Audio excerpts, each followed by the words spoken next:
उपस्थित सर्व नेतेगण, मी काय खूप जास्त वेळ घेणार नाही, कारण पेशंटला जास्त वेळ थांबवून आणि डॉक्टरांचा जास्त वेळ घेणं हे योग्य नाही.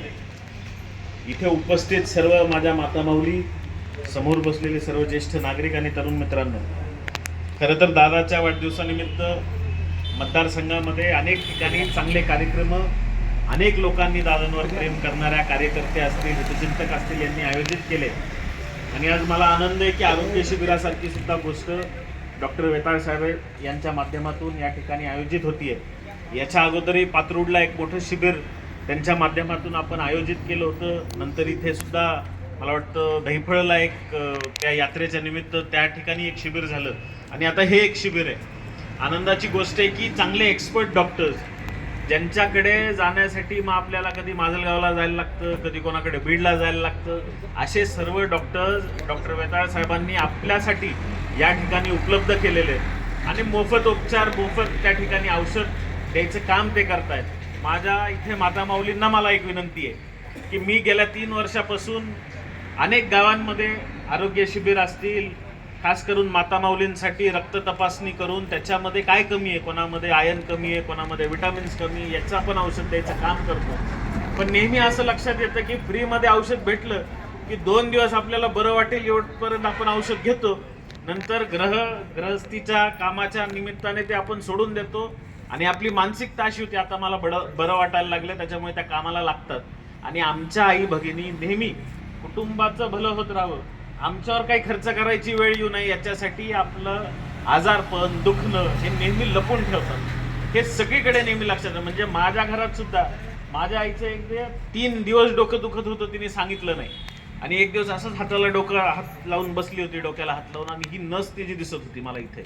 आणि मी विचारलं काय झालंय, म्हणजे 3 दिवसापासून मला डोकं दुखतंय. हॉस्पिटलला नेलं तर बीपी हाय होता आणि तिथून पुढे मग परत बीपीचे औषधं तिला सुरू झाले. म्हणजे हे कॉमन गोष्ट आहे.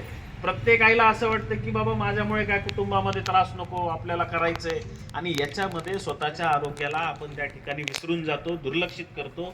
मला तुम्हाला विनंती करायची की आज आरोग्यावर खर्च कमी व्हावा याच्यासाठी सरकार सुद्धा मोठ्या प्रमाणात काम करतं.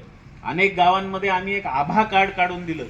त्या कार्डच्या माध्यमातून 5 लाखापर्यंत तुम्हाला जे आजारपणावरचा खर्च आहे ते शासन करतंय.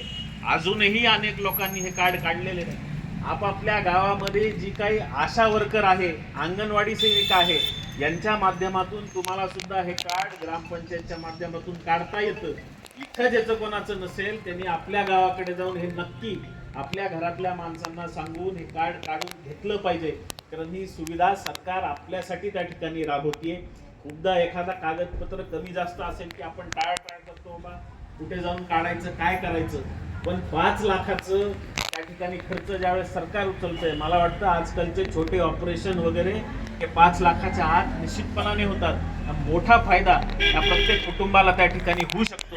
म्हणून गावाकडे गेल्यानंतर आपलं कार्ड नसेल तर हे सुद्धा कार्ड काढून घ्यायचं काम आपण करावं. आपल्याला काही जर अडचण येत असेल तर आमच्याशी संपर्क करावा, आम्ही सुद्धा ते काढून देऊ. या निमित्ताने मला एवढंच सांगायचं, इथे भेटणारे मोफत उपचार आपण 100% पूर्ण कोर्स होऊस तर, पूर्ण औषधं संपूस तर घ्यायला पाहिजे. तुम्ही निरोगी राहिला तर तुमचं कुटुंब निरोगी राहील, ही सुद्धा लक्षात घेतली पाहिजे. आज प्रत्येक ग्रामीण भागाच्या कुटुंबाचा कणा ही आमची मातामाऊली आहे. आज त्यांच्यामुळे हे कुटुंब चालतं, याचं खूप लोकांना गांभीर्य असेल नसेल, पण माझ्या जे काही लक्षात येतं ते या मातामाऊलींशिवाय ग्रामीण भागाचं कुटुंब चालू शकत नाही. ही परिस्थिती आज आम्हाला त्या ठिकाणी दिसते. दादाच्या वाढदिवसानिमित्त आपण हे शिबिर राबवलं आणि यावर्षी खूप चांगले उपक्रम दादाच्या वाढदिवसानिमित्त झाले. एक म्हणजे विशेष करता दादा पहिल्यांदा त्यांच्या वाढदिवसामुळे इथे थांबले आणि त्यांनी आवाहन केलं होतं की माझ्या वाढदिवसाला हार तुरे न देता आपण त्या ठिकाणी वह्या वगैरे त्या ठिकाणी द्यावं. आणि मला आनंद होतो सांगताना जवळपास 3,500 डझन वह्या या वाढदिवसानिमित्त दादाच्या त्या ठिकाणी जमा झाल्या. आणि या 3,500 डझन वह्या आम्ही प्रत्येक जिल्हा परिषदेच्या शाळेमध्ये वाटपाचा कार्यक्रम त्या ठिकाणी घेतोय. आपले सगळे कार्यकर्ते, आपली सगळी टीम ही मिळून प्रत्येक जिल्हा परिषदच्या शाळेमध्ये हे वह्या त्या ठिकाणी वाटप करणार आहे. मला तुमच्या सगळ्यांचं याच्यामुळे अभिनंदन करायचंय की नेत्याच्या वाढदिवसानिमित्त खऱ्या अर्थाने आपण समाजाला काही ना काहीतरी देतोय. ही भावना आज तुमच्या सर्व कार्यकर्त्यांमुळे आमच्यामध्ये सुद्धा त्या ठिकाणी जागृत झालेली आहे. आणि एक आनंद वाटतो की नेता म्हणलं की काम करत असताना आपण आमदार फंड आला आणि अमुक काम झालं, हा विकास चालत राहतो.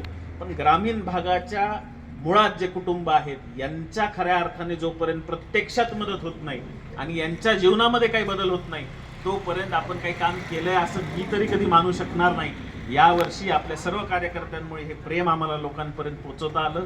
काही ना काही बदल घडवण्याची ताकद आपण सर्वांनी आम्हाला दिली. त्याबद्दल मी दादाच्या मार्फत माझ्या कुटुंबाच्या वतीने आपल्या सर्वांचं या ठिकाणी आभारी आहे, ऋणी आहे.